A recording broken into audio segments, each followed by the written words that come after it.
Sup, freaks? It's your boy Marty here to introduce this rip of TFTC. Thank you for joining us. Give this video a like, subscribe to the channel. If you catch us on podcast apps, make sure you subscribe there. Give us a rating, a review. Go to tftc.io as well. Become a member of the site. Join the conversation. Truth for the commoner, trying to get you the high signal content in a world gone mad. This rip was brought to you by our good friends at River. River's here to make it as easy as possible for you to buy Bitcoin and then take it into self-custody. Go to river.com/TFTC, set up an account today, and you'll get $5 of Bitcoin after you buy $100 worth of Bitcoin on River. You can dollar cost average into Bitcoin with no fees. If you're just buying one off, River has the best fees in the industry. They back all their Bitcoin reserves one-to-one in multi-sig cold storage. They highly recommend that you take self-custody. They just introduced limits. So if you want to set a limit order below or above the current Bitcoin price, River makes that extremely easy as well. They also have real customer support. You can pick up the phone and call them if you have any questions about your experience on River. So go to river.com/TFTC, set up an account today. Enjoy this rip. There's a lot going on in the world, particularly as it pertains to oil and gas. Absolutely. But let's start with the strategic petroleum reserves. I just saw a clip of Peter Doocy asking the White House press secretary about the Biden administration's plans to refill the strategic petroleum reserves, which have been drained over the last few years. And she hand-waved away the question and said, hey, that's the Department of Energy. What's going on with the strategic petroleum reserves in America right now? Generally speaking, let's start from the beginning. When President, and I am, whatever I say, I am being apolitical. When the Biden administration withdrew oil from the strategic petroleum reserves, and they got 180 million, and then there were about 31 million that were mandated by the Congress. So the total was about 211 million barrels that been withdrawn in 2002. If you look at the situation, it is very clear that the Biden administration knew about the plans of Putin to invade Ukraine. So in August 2021, they contacted the Saudis and other Gulf states asking them to increase production under the guise that we have a recovery from COVID, the high oil prices are not good for the world economy, etc. For us, basically, we thought that the negotiations with Iran were not going very well, and probably they will harden the sanctions on Iran, and therefore they want someone else to compensate for the Iranian crude.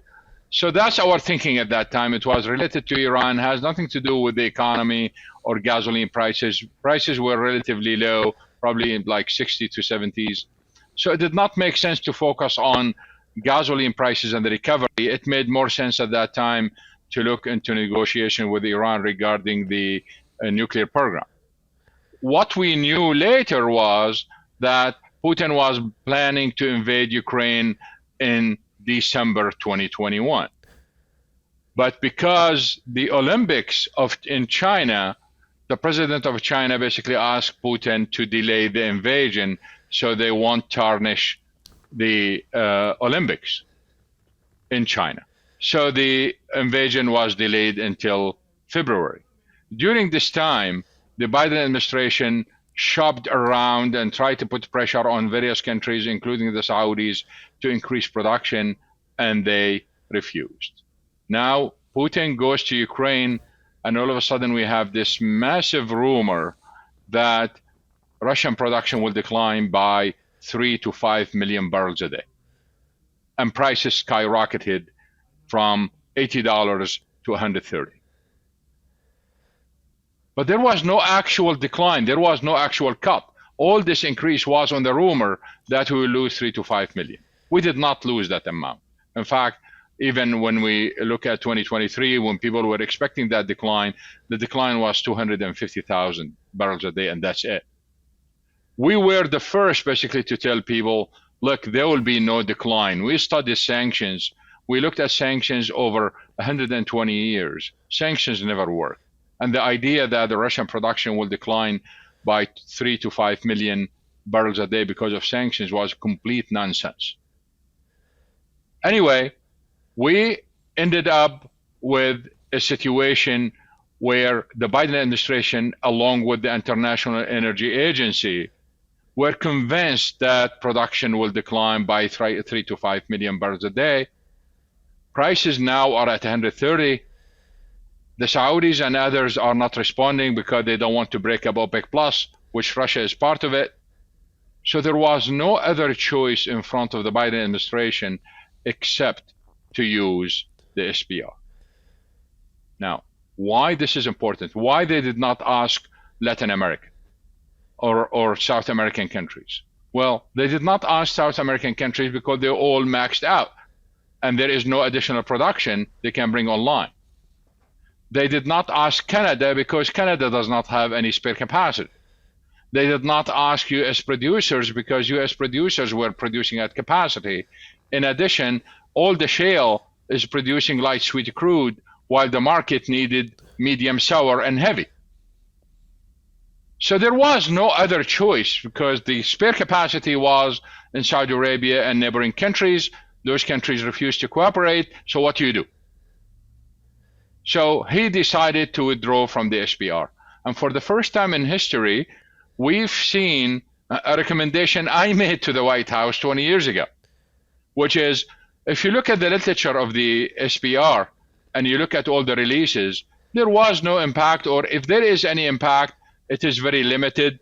Even the government studies show that the impact could be 1 cent to 5 cents decline in gasoline prices, which is very, very limited.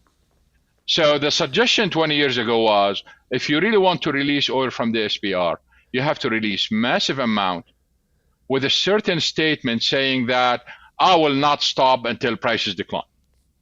Something like, we are going to dump 1 million barrels a day on the market for 6 months. These statements are very important. Earlier statements, when you look at the Clinton years or the Bush years, they were very dull. Like, we have a problem and we decided to release 30 million barrels and that's it. So they did it right. So that's the first thing. The second issue here is the impact was massive. Now, Biden did not drain the SPR because we still have about 345 million barrels, which is more than enough for any emergency. We have no problem.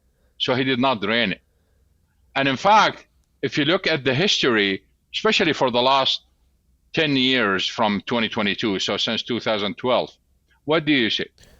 Even earlier, if you go back to the 90s, Newt Gingrich and others, they wanted to close the Department of Energy and they wanted to sell the whole SPR. If you look at Rick Perry, who was the governor of Texas, who was a presidential candidate and he became Trump's energy secretary, he wanted to close the Department of Energy and sell all the SPR. And if you look at Trump in 2017 wanted to sell half of the SPR, which is more than what Biden sold. If you look at the last 10 years from 2022, which is from 2012, there were many Republican and Democrat politicians who were saying the following. He said, look, now we have the shale revolution. The shale revolution brought in massive amount of oil. It's brought in about 9 million barrels a day. So multiply that by 365, you can see the amount that it brought in 1 year, which is multiples of what we have in the SPR. So why we are holding the taxpayer money, why we are holding the SPR, especially the light sweet crude. I have massive amount underground. I am exporting 4 to 5 million barrels right now of light sweet crude. Why I have to keep light sweet crude? I don't need it. So there were calls since 2012 to reduce the size of the SPR, especially the light sweet crude, because I am producing and exporting massive amount of it. So it made perfect sense. So what happened with the Biden administration is that it really capitalized on all these things together, and then they released that amount. Now, they lied about the cost when they said They focus on the idea that, look, we sold the oil at 95 and now we are buying it at 72, later at 79, and therefore we save the taxpayer money. Why they lied? Because that in business, that's not the way you do it. You got to tell me the original cost. Even when you work with your stocks, you want to look for your bases. So what are the bases for the oil that's being sold at 95? I did the calculations. It's over $200, which means that every barrel of oil that the Biden administration sold, we lost money on. But that's the financial accounting. If you look at the economic benefits worldwide, not only in the United States, worldwide, prices declined because of the SPR and because of other factors from 130 to 80. So we have $50 decline. Of course, not all of it to the SPR, but there could be $20 to $25 due to the SPR. So you measure the impact of that on the U.S. economy. You measure the impact of savings for people. You measure the impact of savings for the government, for the military, and for other nations. You find out that the benefits, the economic benefits, outweigh the financial losses that I talked about. At the same time, you look at the strategic value. Biden, with the SPR, he saved Europe from Putin. He kept the European Union united. What is the price of that? Otherwise, you'd have seen U.S. Army somewhere in Europe right now, and you see U.S. Army fighting. What is the price of that? Not happening. So the strategic value and the economic value of that release is so huge. In fact, it's priceless and outweigh any financial losses from that shit. The problem is they couldn't manage the PR for that SPR refill. They kept making statements that did not materialize. They kept saying contradictory statements, refill. Finally, they started refilling at a very high prices. I mean, and the idea, and we mentioned this in some of our reports, is that the only way the Biden administration was buying oil at 79 if they have guarantees from other nations that prices will not go below 79. Which means that those prices that we see today near 90, the Biden administration knew about them 3, 4, 5 months ago. The other issue that when they said that they are going to refill the SPR, there was a kind of a gimmick accounting they were playing, because they said by the end of the year, by the end of 2024, we would refill the SPR. Of course, they are refilling 100,000 barrels a day, and that's it. There is no way they can return 180 million. But what is the gimmick accounting? The gimmick accounting basically is the Congress mandated the sales of certain amount every year of the SPR. So they canceled that. And the Biden administration is saying, well, look, we canceled that. You get to count that in the refill. And therefore, by the time of the elections, they can claim that they literally refilled that. So if you look at it on an Excel sheet, they did. But the reality, it did not. Okay, so to better understand, the Congress released the amount, or basically made it so you don't have to account for the amount that you're allowed to sell per year. So that brings... So the Congress mandated the sales. The Congress mandated the sales, and then they canceled it. And this cancellation, the Biden administration is claiming it as a credit. Okay? So that's one part of the game. However, the issue that we discussed today in the Daily Energy Report is the following. Now they stopped. Now this was predicted, because if prices go up in August and September, what they are going to do? They have to release oil from the SPR. But technically, they cannot fill and withdraw at the same time. So they have to stop refilling first and withdraw second. So the question now is, are they going to withdraw again in August and September? Again, from our point of view, we wrote this in our reports months ago, that if prices go up, and our threshold is this, $4 gasoline. $4, that's national average. $4 gasoline translates to 90 WTI. Of course, these are approximate numbers. So $4, $90 WTI. If WTI goes 90 or above, then the Biden administration will withdraw oil from the SPR in August and September. Our estimate, they will draw about 30 million barrels. And in today's report, basically, we discussed the impact. There is a very limited impact to the decision not to refill and to the decision to release oil from the SPR. When you talk about 30 million, even up to 60 million, the impact is very limited. But politically speaking, it makes sense to them. So that's the whole story. And this is in the mainstream narrative. So there's, on the front end, it seems like they actually handled it okay from an, even though they sold the oil at a loss, but the net benefit for the U.S. economy and the global economy on the temporary cost savings was good. But now they find themselves in a pickle on the back end with the narrative around refilling it in the accounting. I am surprised. I mean, that's where they messed up the PR really big time. The Biden administration has a big story to tell about the economic benefits and the strategic benefits. Big story. Why they ignored it, I have no idea. Why they did not talk about it, I have no idea. But the reality, they did keep Europe united. They did not make those countries yield to Putin's demand.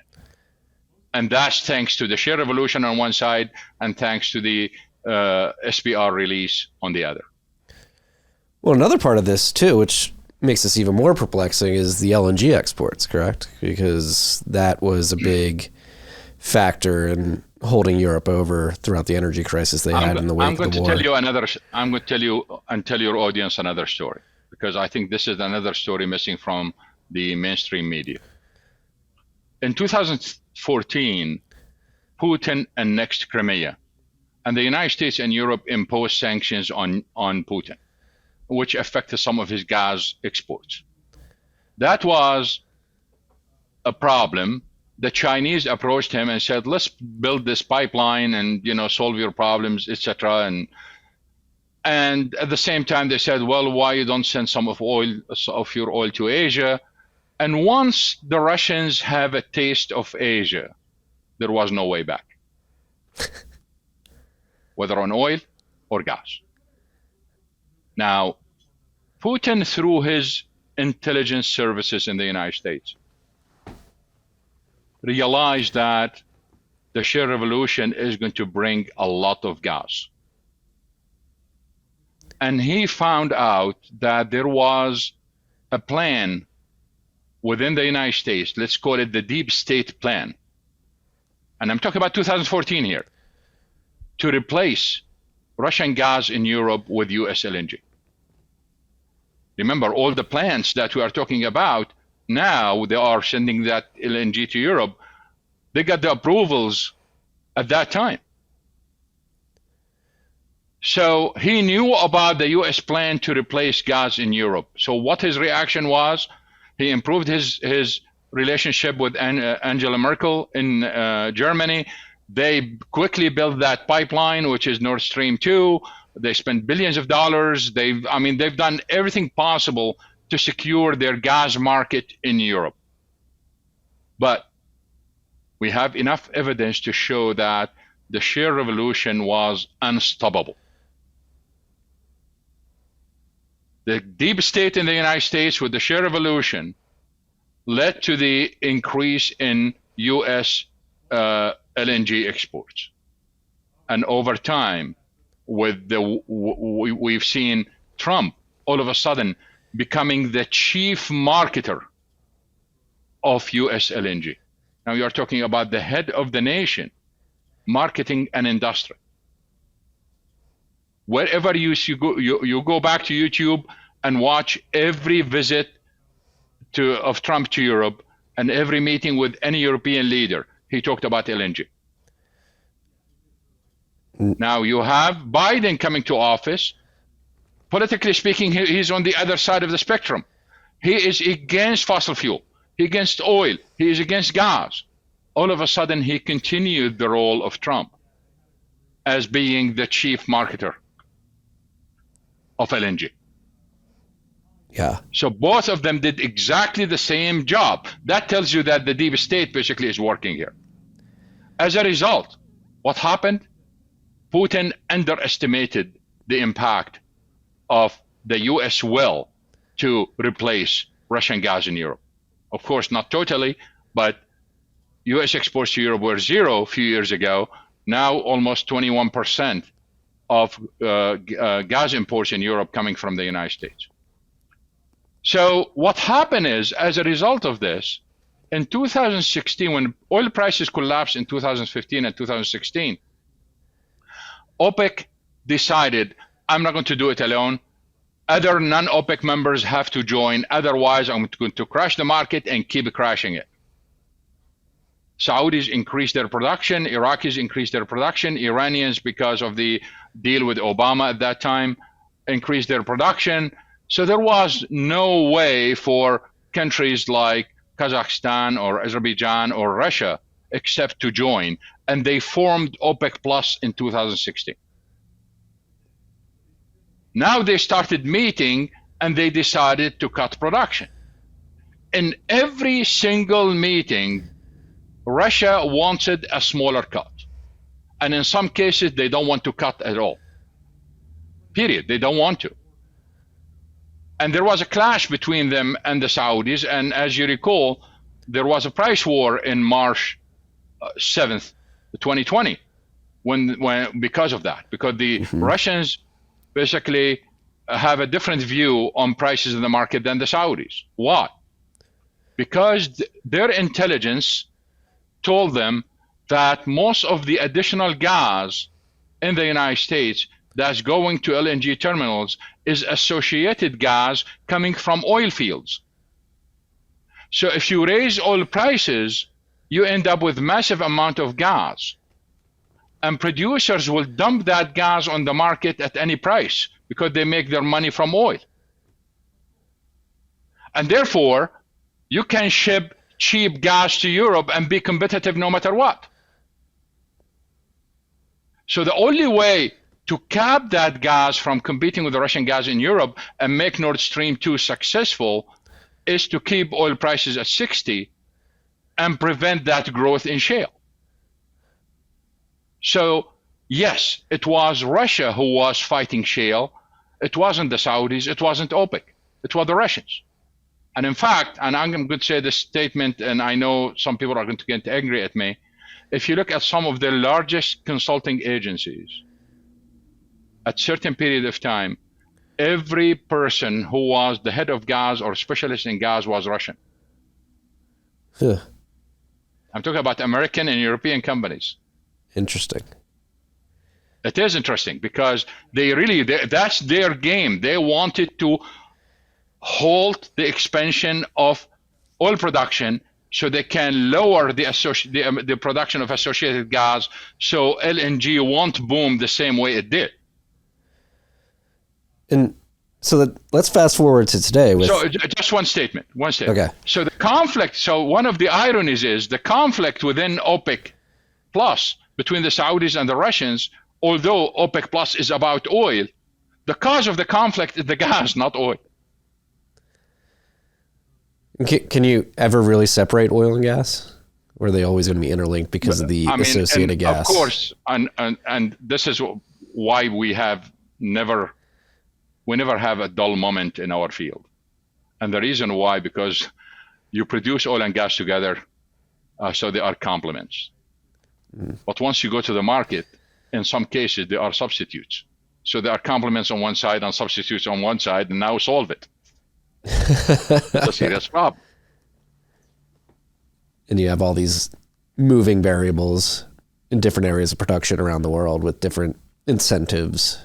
Speaking of moving, a lot of moving variables, I would like to add one thing to your audience that is not in the mainstream media or analysts do not talk about.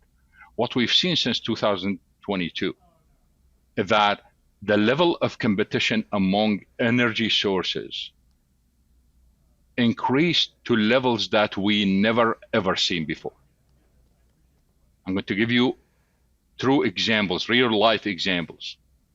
In 2021, in May 2021, all of a sudden the wind stopped in most parts of the UK. Just stopped. And they depend heavily on wind. And as a result, now they want to look for another source, otherwise they will have power outages. What the other source was? Natural gas. And natural gas prices increased to record high, and power prices increased to record high. That was the beginning of the energy crisis in Europe, even before the invasion of Ukraine. But what we've seen here is because the price of gas increased, now other countries wanted to get the LNG. LNG prices start increasing.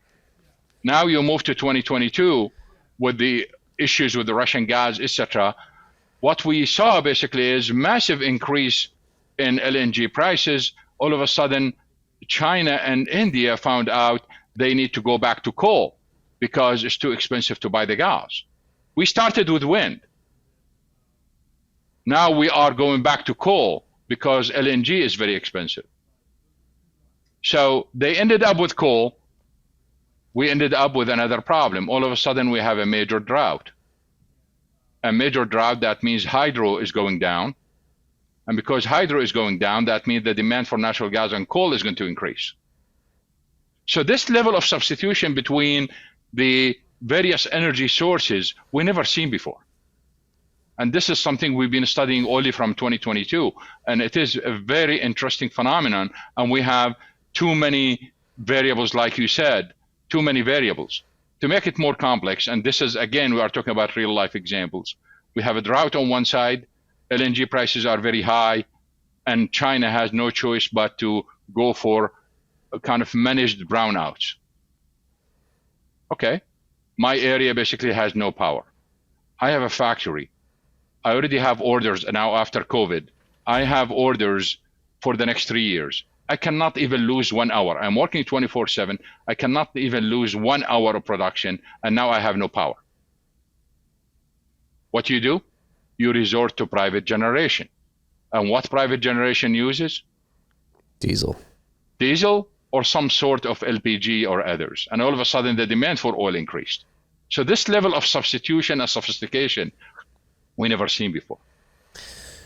Intuitively, you'd think that with a more hyper-competitive market, it would drive prices down, but it seems like you're getting at the idea that the fact that there's so much substitution possible, there could be over-index on one form of a substitute against another, which creates these massive pricing disconnections. Absolutely, and we end up with, in fact, if you want to go into the details of this, here is, again, real-life example. You have two industries, but both of them are serving Apple to make the iPhone. Okay, one of them got stuck with the very expensive LNG, and the other one basically is buying the cheap coal. And both of them basically supply the same supplier. So the cost of one part basically is going up. The other cost of the cost of the other part is going down. It sort of evens out. Well, it depends, but I'm just kind of giving you one example on the complexity of these issues. Mm-hmm. And bring this back to LNG. If Putin had the wherewithal in 2014, 2016 to recognize that the shale revolution was going to lead to this massive market for LNG coming out of the U.S. to markets that it had previously dominated, why would the Biden administration, which seems hell-bent on preventing Russia from succeeding in their efforts in Ukraine, shut down LNG production in the U.S. if it seems like it is a good mechanism to, quote-unquote, weaken Russia economically by creating competition of the sale of LNG? Well, that's what really happened. I mean, that's actually what they did. They just kept increasing LNG production, and Russian gas became cheaper as a result of that. So that's happened. But let me add kind of a futuristic view so the audience know what are the Putin plans, especially with his new term of presidency. Putin realized about 2 years ago, just like few months after the invasion, that he put all his eggs in one basket. And he is depending heavily on China. The Chinese basically are opportunistic. They say, okay, well, I'm going to take the cheap Russian gas, I'm going to take the cheap Russian oil, etc. Now they have those pipelines. They are building more pipelines. So the Russians realized that from an energy security point of view, from economic security point of view, and from geostrategic point of view, they have to diversify exports. And they studied the landscape, especially when the ban was imposed by the EU and by the US on importing oil from Russia. And then another ban on importing products from Russia. By the way, Russian oil still reaches the United States and Europe even today in one way or the other. I'll explain that later. But the idea here is he wanted to find new markets. And they literally were shopping around the world for markets. And they learned very important lessons. As a result, they ended up with two conclusions. The first conclusion is selling crude oil is not a good idea. And the reason why, because most of your new customers are needy customers. They are poorer countries in Africa, in Latin America, in Asia, and there are many of them. They can solve your problem, but they don't have refineries. So what they are going to do with the crude? So you are limited in your sales because many of those countries who are willing to do the political sacrifice and buy from you, they don't have refineries. And therefore, their view right now is, I'm going to build more refineries than ever so I can ship products because the final consumer is going to take the final product and I can ship it anywhere. So now Ukraine is hitting refineries because this is a strategic choice for Russia. So you are not hitting refineries, you are hitting a strategic decision, a strategic policy. That's number one. Number two, they knew that they have a serious problem with their gas, that they have a lot of gas. They don't want to depend only on China, because if you end up with a recession in China, Russia is toast. If they end up with political disagreement, Russia is toast. So they want to ship that gas. On the ground, the only way you can use pipelines, either west or east. That's it. That's the word for Russia. East to China, west to Europe. Europe is almost closed. Almost, because even today, Ukraine still uses Russian gas. And for those who are interested in the numbers, we have all the numbers on our Substack. And even today, Russian gas is shipped through Ukraine to Europe. And even today, Russians are getting paid by Europeans for their gas. So you talk about sanctions, don't brag about it much. Anyway, the idea here is the only way you can sell your gas around the world is through liquefying that gas.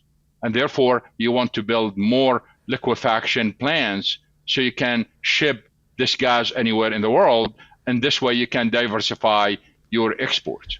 The Biden administration realized that this is a very important strategic decision for Russia.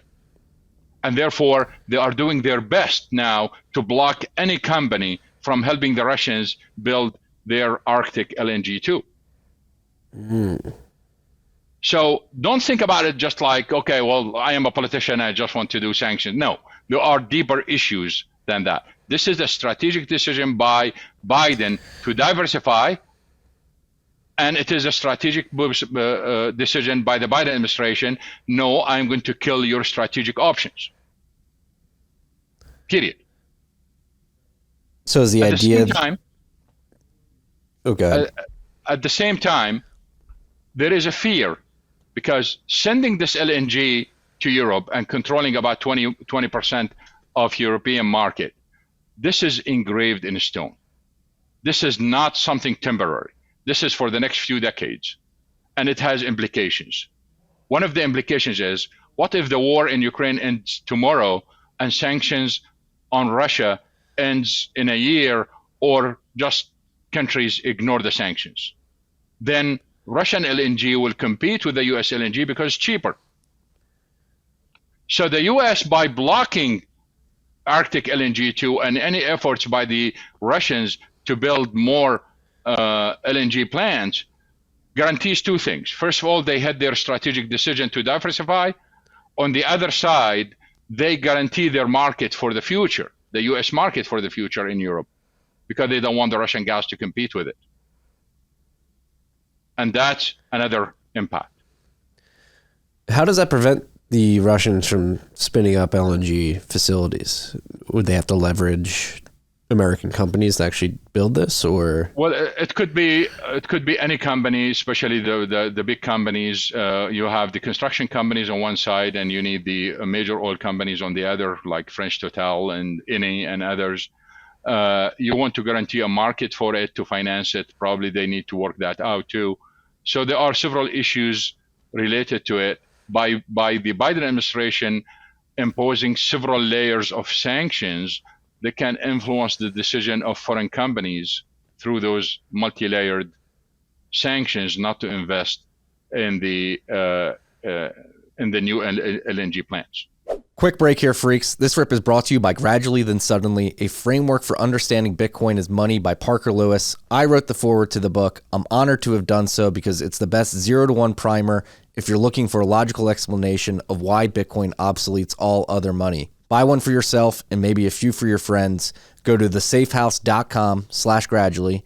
That's thesafehouse.com, safe spelled SAIF, thesafehouse.com/gradually. Use the promo code TFTC for $5 off at checkout. Buy it now, freaks. The price of Bitcoin is going up. You need to understand it. This is the best 0-to-1 primer. Back to the show. And so what's Russia's move now? Do they have to find solace in OPEC Plus and attempt to? No, not really. I think the Russians' options are very clear, at least to me, that they will go for refinery diversification no matter what, despite the attacks by Ukraine. By the way, there are certain media outlets, without naming names, they are exaggerating the impact of the attacks on the refineries. They are exaggerating big time. Why do you say that? We have enough evidence to show it, basically, and we discuss those in our reports, daily reports. For example, I'm going to give you some examples. Certain outlet basically will say, look, Russians send a drone to this refinery. Well, a refinery, sometimes a refinery could be like 60, 70 acre, okay? And they hit one unit in that refinery, but still it is an attack, okay? And that unit could be even idle. So what the news outlet would say, like, refinery was attacked and it export this and this and this and this, and their capacity is 360,000 barrels a day. But what's affected basically is just a unit that produces only 10,000. But they never say that. They tell you about the total capacity. And the level of utilization of Russian refineries is low relative to the US. So no one knows whether they are in maintenance, they are operational, we don't know the true impact. But what we know is we get the export numbers on daily basis and on weekly basis. And we can tell from the export numbers that those media outlets are exaggerating the impact of the attacks. At the same time, they are ignoring one fact. If Russian refineries are hit and they really cannot process crude, yes, their exports of products like diesel and others will decline. But since they cannot process the crude, now their crude exports will increase. So that's why you see the Russians playing a very nasty game with OPEC Plus, because what they did is they went to the meeting and all the agreements within OPEC itself since 1982, all the agreements are on production. Then OPEC Plus came in 2016, all the agreements were on production. When the Russian refineries started being hit, the Russians changed the game and said, I want to cut from exports, not from production. And they started playing that game. So where does this, like, what's your perspective on how OPEC Plus views Russia? and all this? Are they annoyed that they're engaged in this war and creating all these externalities within the oil and gas market? Because that's, I mean, one of the big themes is, particularly on the monetary side, after the freezing of the Russian treasury assets, one of the narratives is that OPEC plus, the BRICS countries predominantly, are getting together and saying, hey, we need to separate ourselves from this monetary system and make sure that we have our financial assets and things that we actually control. And a part of that narrative is that they're going along with Russia, and Russia is like a part of these discussions and a pivotal part of them, at the very least. Is this not the case? There are 2 points here. The first point is Russia, since 2016, Russia never ever delivered voluntarily on the cuts. They did not. And whenever they cut, simply because they have maintenance or they have problems. But without that, they never voluntarily, like Saudi Arabia, Kuwait, or UAE, voluntarily cut production. They never did. Okay? So you start asking the question, then what the Saudis want from Russia, what OPEC wants from Russia. We can guess, and I'm going to give you a couple of benefits. It's not only about oil. There are more than oil into the equation. For example, as you know, since the George W. Bush years, we have this proposal in the Congress to sue OPEC. It's called NOPEC or no OPEC, which means that they want to use the Sherman Act, which is only to the companies within the borders of the United States. They want to extend that globally and sue OPEC and OPEC members based on it. But they need the approval of the Congress. And once they get the approval of the Congress and the Senate, then the President of the United States has to sign it. George W. Bush ignored it. Obama ignored it. During the Trump administration, it wasn't even processed because of the pressure from Trump, although Trump in his book in 2011 supported it. Anyway, the idea here is if you bring in Russia, Putin, and all the other countries, whom you are going to sue now, okay? Yes, the other countries are probably weaker than Russia, etc. But now, are you going to sue Putin in U.S. courts? Good luck. So that's number one. Number two, if you look at what Russia did in the Security Councils, because we have the 5 permanent members of the Security Council, and Russia is one of them. Look at the benefits to OPEC members from it. First, we have the issues related to the war in Yemen. And there was a proposal, if it passed, it would have been a disaster for Saudi Arabia and the UAE and other members of the GCC Council, the Gulf Cooperation Council. Who vetoed that? Russia. So what is the price of that? Because that would have criminalized those countries. The second one, there was a vote on climate change. And Russia vetoed that. What is the price of that? So there are other benefits to cooperating with Russia. It's not only about oil and whether they comply or not. So there are these benefits. Now we are finding out there are more into it. Now the Saudis, the Algerians, all of them are OPEC members. The Iraqis, they want nuclear. They want nuclear power plants. They know there is no way on earth the U.S. Congress will grant any Arab country American technology. I'm talking about the nuclear technology. Even the UAE, when they built it through a South Korean company, not an American company. So they know this is not going to happen. South Korea does not have the political muscle, basically, to help them, but Russia does. So what you see right now is, you see Egypt is building nuclear plants by the Russians. Turkey is building nuclear plants by the Russians. They are going to start theirs, I think, in next month. And Algeria now is preparing the legal framework to start building nuclear plants, and the Russians are going to build it. So there are other benefits. It's not only about oil. The Russians don't really have a great track record of building and maintaining nuclear power plants. Absolutely. Has it gotten better since Chernobyl?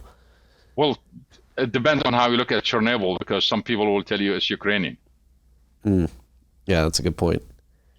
Well, and you mentioned Yemen earlier too. That's a whole nother aspect we haven't even touched on yet, which is what's happening in the Red Sea with the Houthi rebels and how that plays into this overarching conversation we've been having. That's seems to be a pretty big event that was highly focused on over Christmas and the first month of this year, but it seems to have been brushed under the rug of the mainstream media, but it still is going on in earnest. I believe the Houthi rebels told China and Russia specifically that their ships going through the Suez Canal would not be attacked.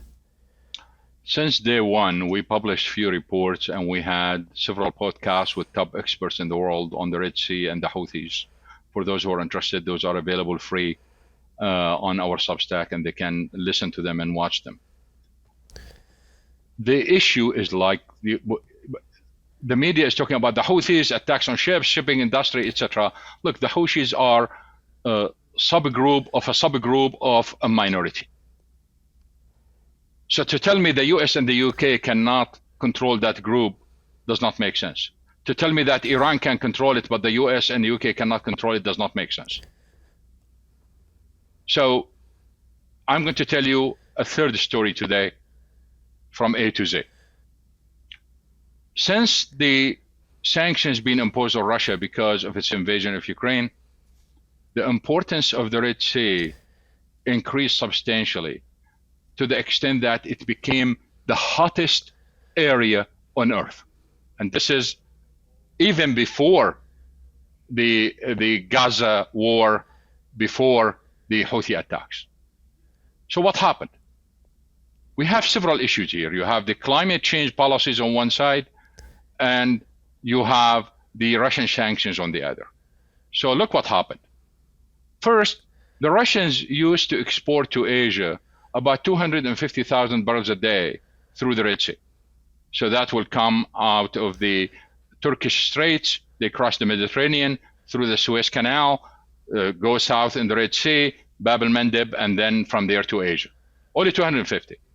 After the sanctions, it increased to an average of 1.7 million barrels a day. Oh.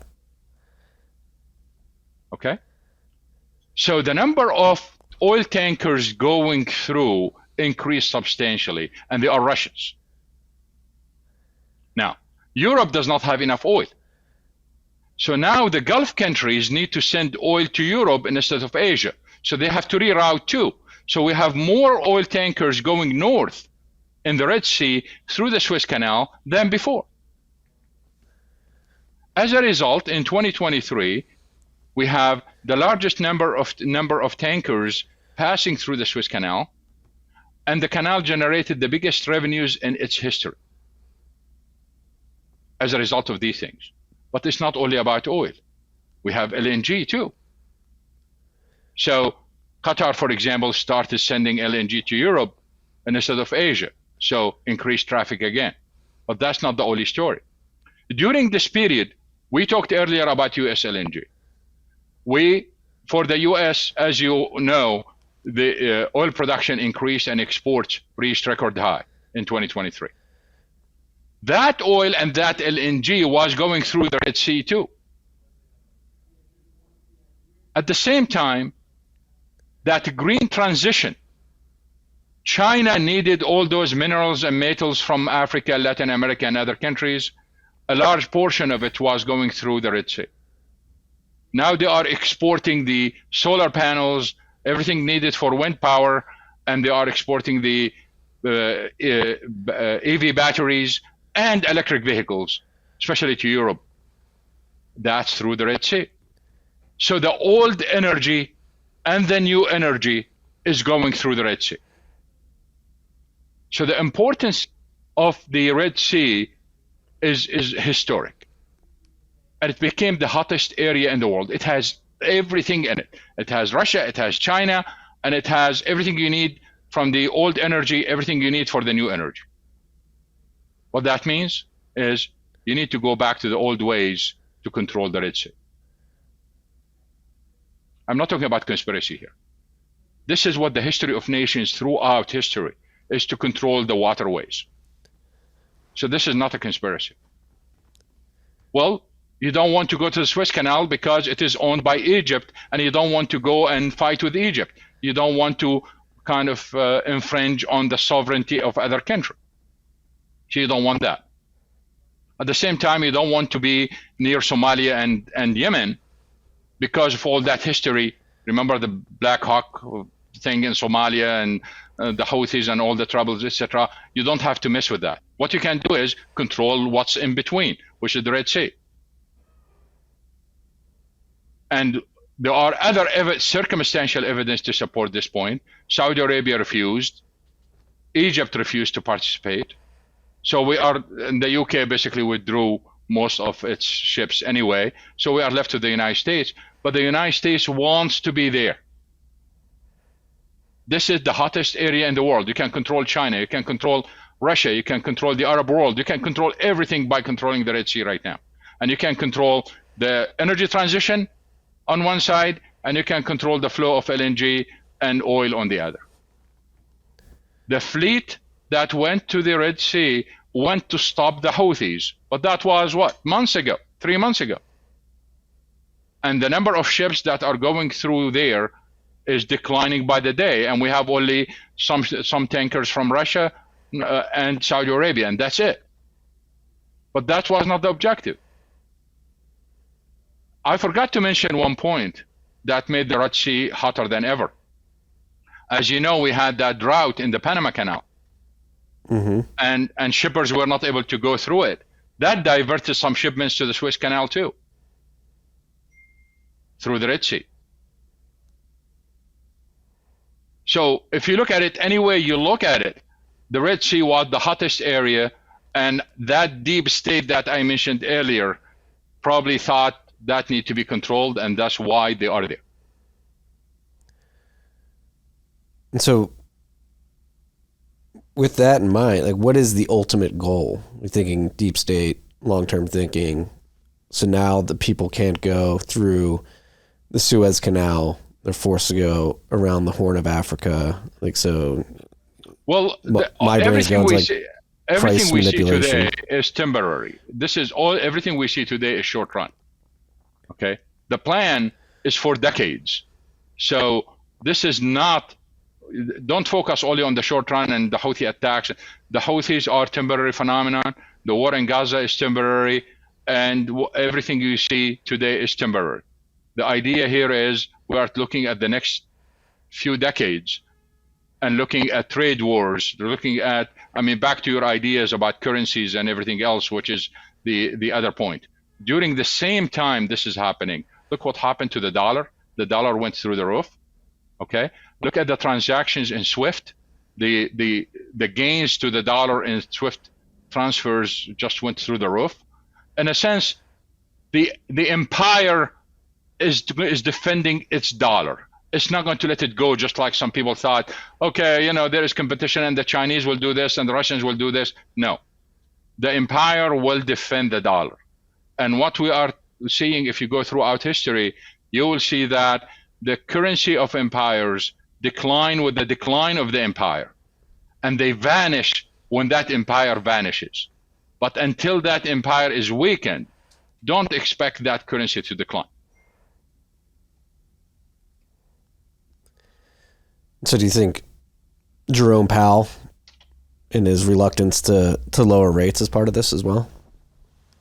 I don't know. I mean, this is something really I don't know about.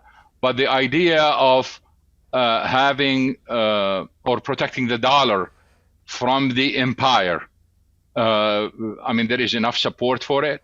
The idea that they are going to let China or Russia do something to it, I think they will let them maneuver within kind of limits, and that's it. But I think there is a big misconception, as we discussed on a previous show, about the loss, the market share loss of the dollar in the international trade. We have to kind of study the landscape to find out the following, that countries that want to get rid of the dollar are all sanctioned countries. To prove that the dollar is losing ground, you need a country that is not sanctioned, with good relationships with the United States and other countries, and telling the world, look, the dollar is not a good choice, and I'm going to move away from the dollar. You want someone with a free will to do it, not someone you sanction and tell them, I'm not going to trade with you. Well, he's not going to trade with you, and therefore he does not need your dollar anyway. He needs your dollar because he is trading with you. So this is not a free will. So the argument that the dollar was losing ground, we need free will countries deciding on their own that I don't need the dollar. We don't have that evidence until today. Mm-hmm. Yeah. It's extremely chaotic. How much is the election playing into all this? Or a temporary thing you mentioned? I don't think the dollar issue is related to the elections at all. I think the other issues, if you look, for example, if you look at the what's happening in Venezuela, the Biden administration made a deal with Maduro that they will lift some of the sanctions, allow foreign companies to go and invest in Venezuela, increase Venezuela's oil production on the condition that he will meet certain conditions for the elections. Of course, a side point here, the U.S. believe that we should not interfere in democracies, but the U.S. is literally interfering directly in the Venezuelan elections. Anyway, we knew from the beginning that Maduro is not going to abide by this condition. Now, the Biden administration is threatening that they will reimpose sanctions. But as we said in our reports, don't count on oil to be included in the sanctions. Oil will continue to flow. The Biden administration will allow Venezuela to expand its production. The same way it did the same with Iran, by the way. And one of the things, since we talked about the SPR, people have to realize that there is enough circumstantial evidence to show that there was kind of coordination between the Biden administration and the Iranian regime on releasing the SPR, because they allowed them to release their floating reserves or floating storage at the same time of the release of the SPR. They started together, they ended together. They released about 80 million barrels at the same time. So the Biden administration is not going to embargo or sanction the oil, whether in Iran or Venezuela. One of the reasons why, because they don't want high oil prices before the elections. So probably the dollar has nothing to do with it, but oil has something to do with it. And one of the reasons why they are emphasizing Venezuela, because the Canadians are going to start exporting oil from the West through the Trans Mountain pipeline very soon. And that's going to divert some shipments from the United States to other places. We don't know yet, but it is very clear to us at least that most of that oil will end up in California anyway. Some of it might go to Asia. But whatever the perception is from the Biden administration and probably some lobbyists, that the Gulf region, I'm talking about the Gulf of Mexico region and the refineries in the Gulf of Mexico that receive the Canadian oil, probably they will have less Canadian oil and they need replacement. And the replacement has to be the same quality. And that quality does not come from Saudi Arabia. That quality does not come from other countries. That quality comes from Venezuela. So by focusing on Venezuela, they are compensating for the possibility of losing some of the oil from Canada. And from what I understand too, Venezuela's oil and gas infrastructure probably needs a revamp due to how deprecated it became post-Maduro coming into power. So the idea of returning to 3 million barrels is not there. We need years and we need massive amount of money to be able to do that. Our estimate, basically, above the current levels, they can really manage to add another 300,000 barrels a day, and that's it. But those 300,000 of a certain quality, they are very important for the refiners on the Gulf Coast. Mm-hmm. And we were talking about this before we started recording, and you were tweeting about it at the end of the last week. What's going on in Guyana with their reserves off their coast, and what's the timeline in terms of those actually being tapped into and delivered to market? Speaking of Guyana, President Mohamed Ali Arfan basically had this interview that went viral. Yeah, you went viral. Millions of views. You got millions of impressions on X there. It was very impressive. Simply because he really kind of, stop them. He literally told them stop there, and he took over, and that went viral. We have two issues with Venezuela right now. We have the threat. With Guyana, we have the threat of Venezuela taking most of Guyana because they claimed that that's part of Venezuela. The problem here we have is whatever Maduro is talking about, and you look at the statements, they are identical statements to what Saddam Hussein was saying about Kuwait. Exactly. And the issue here is when you go back in history, where do you stop? I mean, that applies to many countries around the world, including Israel and Palestine. Where do you stop in history? Where do you go back? Where do you stop? So from Maduro point of view, they literally cherry pick certain data and say, "Oh, this land is ours." Well, if they go back, probably the whole Venezuela will be part of Colombia. So we have this issue with Guyana, which is the threat of Venezuela to Guyana. On the other one, we have the problems between Chevron and Exxon, because Chevron bought Hess. Hess is a partner of Exxon, and Exxon did not like it. And now they are going to go back to court and settle these things, because Exxon thought they have the first option to buy, and Hess did not do it, and therefore they have priority over Chevron. For us, we published a couple of reports on this. For us, basically, we believe that the purchase of Exxon of Pioneer was a mistake. And we said this from the first moment they announced it, or the rumors basically came out, that this is a mistake. And it is very clear now from the evidence that Exxon probably regret buying Pioneer. They should have bought Hess instead. So Guyana now has those two problems. But if everything goes as planned, their production will more than double by 2030, and they will become a very important country. Back to that interview, the BBC interview with the President Muhammad Ali. One of the ironies is that the guy is from the UK, and one of the things that saved Europe from Putin was the massive exports from Guyana to Europe. They export like 350,000 barrels a day to Europe. So they saved them. They literally saved them. And the guy was telling him, "Oh, you guys, you produce CO2, etc." Which is a joke, because you produce CO2 when you burn the fuel in the consuming country. You don't burn it as a producer. Yeah, you're paying to burn it, UK.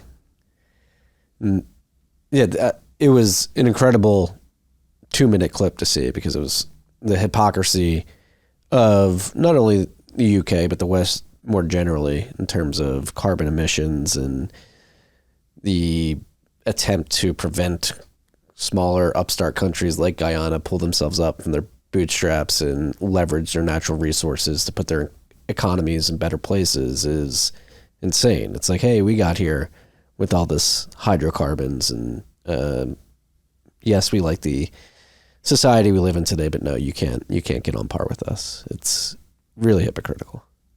Absolutely. I do worry, though. I do have one worry.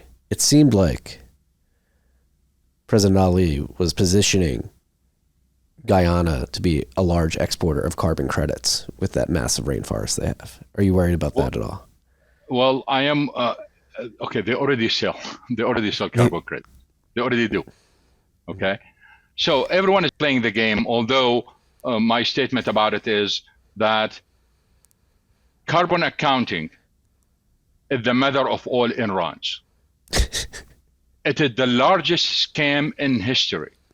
But hey, if you can make money out of it, take advantage of it. Yeah. If the scam, you're just playing in the incentives that you're given. That's what we talk about a lot in the Bitcoin mining industry, because particularly if you're doing like flare gas mitigation, technically you could sell carbon credits, and there's a lot of purists who are like, I don't even want to enable that system. But there's another camp that's like, well, if they're going to give you the money, you should take it while it's on the table. Absolutely. The last thing we have to touch on, you mentioned it before, narrative battles in the mainstream media pertaining to two big elections that are happening this year. What's going on? Well, we have elections in India and we have elections in the United States, and there are a couple of big mainstream media basically are writing story after story, sometimes like 2-3 stories a day, using true data. I mean, the data is correct, but they are running away with it and producing a complete misconception to serve those two governments. So all the stories about India not buying from Russia are fake. All the stories about India diversifying its oil imports are not correct. The stories that the sanctions are working are not correct. The stories, really the most disturbing stories are about the price cap. Anytime you see a story that says because of the price cap, cancel that story. Because literally the price cap has no impact, period. It's a lie. And it's been promoted time after time after time. And the challenge to anyone is prove it. You have to prove it on two levels. You have to prove it theoretically, in theory that there is some justification in theory, and then practically through the data. Russian oil being sold above the price cap for months and months. And in fact, even Secretary Blinken, when he went to India, and someone accused India of buying Russian oil above the cap, Secretary Blinken went public saying, no, they are not. In a sense, he is defending them and he's giving them a green light to continue importing from Russia, although the price was $10 above the price cap. So there are multiple stories out there. One of them, of course, we mentioned earlier, the attack on the Russian refineries and the impact. That was exaggerated. Until today, European countries and the United States are importing Russian oil in one way or the other. And the reason why, especially for the EU, when they drafted the sanctions, this is in the draft, so this is written. It says that countries can import Russian oil if it went through transformation. What that transformation means is refining, which means that you, India, go buy that oil, refine it for me, send it to me, and I'm fine. I'm kosher, literally. I'm fine. And that's how that oil basically is coming to Europe, coming to the United States. We have all the data in our reports. Every few days, basically, we publish data on this, which country imported this, which country imported this. And they literally been buying from China and some Arab countries and from India, literally, in a sense, Russian washed oil. It's oil washing. And now we have several stories out of Libya too, coming that, it's kind of some mafia operations, etc. So there are all kind of games being played, but that oil is flowing to Europe and flowing to the United States. Shocker, you can't trust the mainstream media, what they're saying. One of the issues related to that Russian scam and how they operate that Turkey is playing a very important role in this. And all you get to do basically is just mislabel that oil in one way or the other. Now, every oil has a DNA, which means that if you want to run an investigation, you can prove that this is Russian oil. But the fact that none of the governments are doing it, that means they want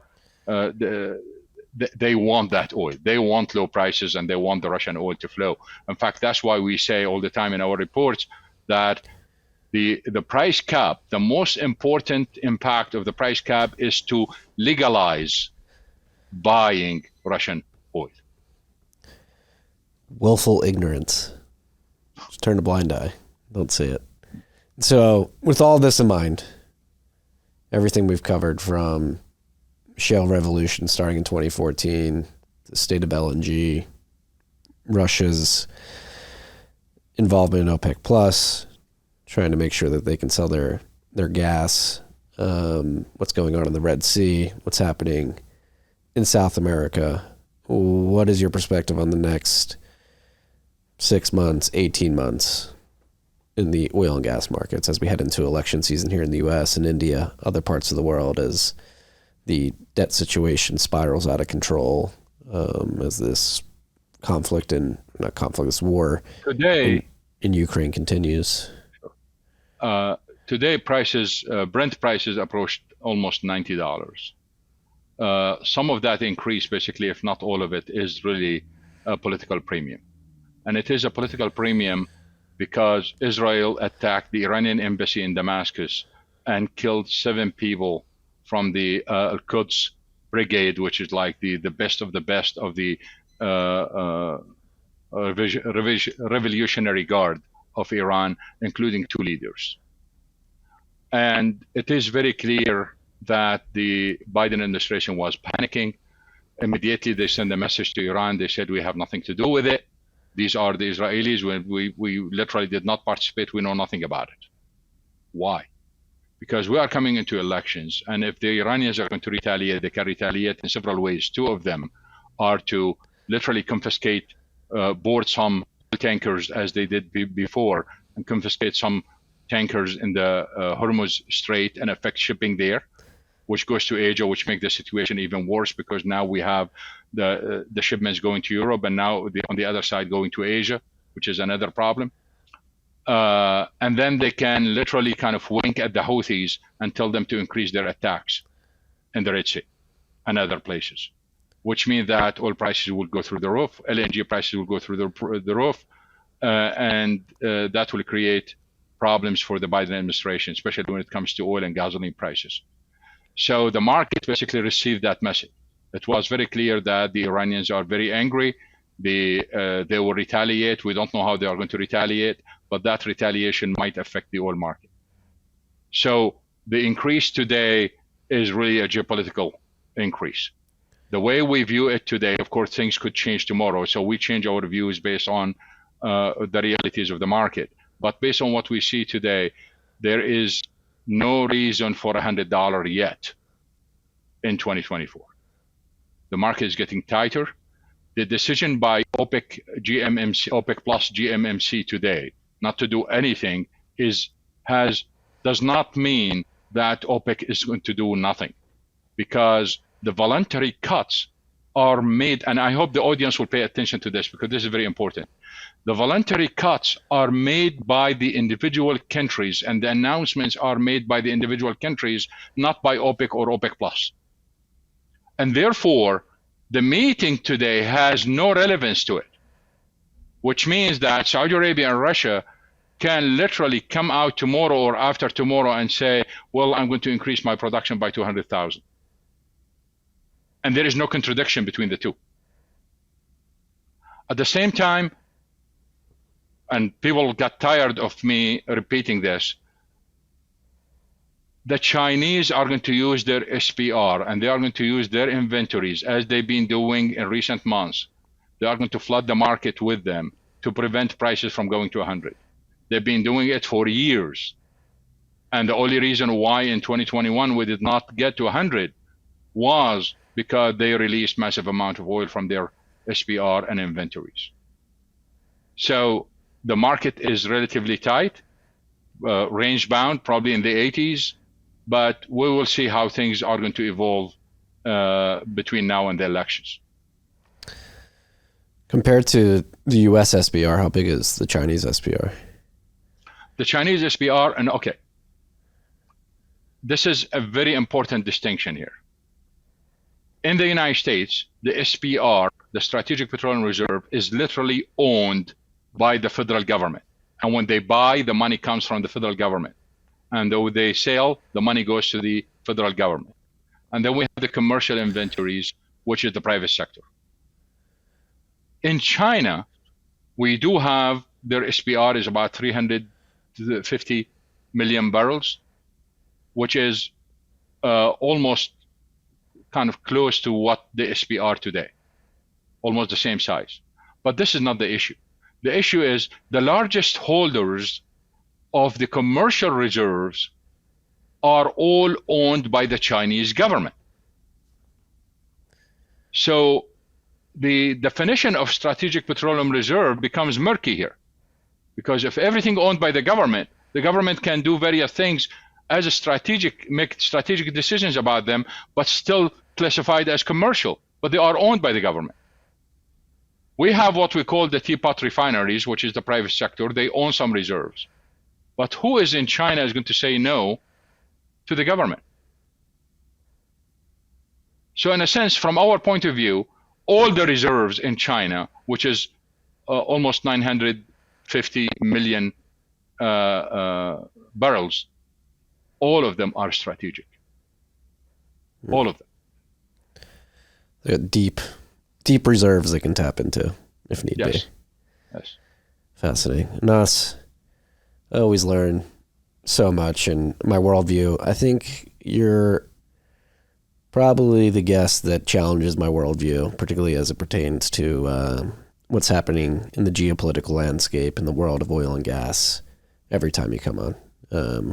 Thank you. I had a lot of assumptions in my mind around the draining of the strategic petroleum reserve here in the U.S., the administration's stance towards LNG production, and now I've got more things to think about. Completely has me questioning my priors, which I appreciate. Thank you. Pleasure. And congrats on going super viral on X over the weekend. I think last time I checked, you had like 10 million impressions on that. Yes. It did go viral. Mm-hmm. Where can anybody who's seeing you on this show for the first time and isn't aware where they can find your Substack? Where can they find out more information about you? The coverage. Of course, the best way and the easiest way basically is go to Twitter, which is my name, Anas Alhajji, Anas Alhajji. And in the bio, there are the two links. We have a newsletter and we have the daily energy report. There are two different subscriptions in this case. And at the same time, I do a lot of speaking engagements for those who are looking for speakers for their boards or for their annual events or whatever. And I'll be happy to be your speaker. Anas, thank you. We will link to all that in the show notes as well. As always, it's been a pleasure. Can't wait to do it at some point later this year, probably around election season. Have a great day. Peace and love, freaks. Tiki.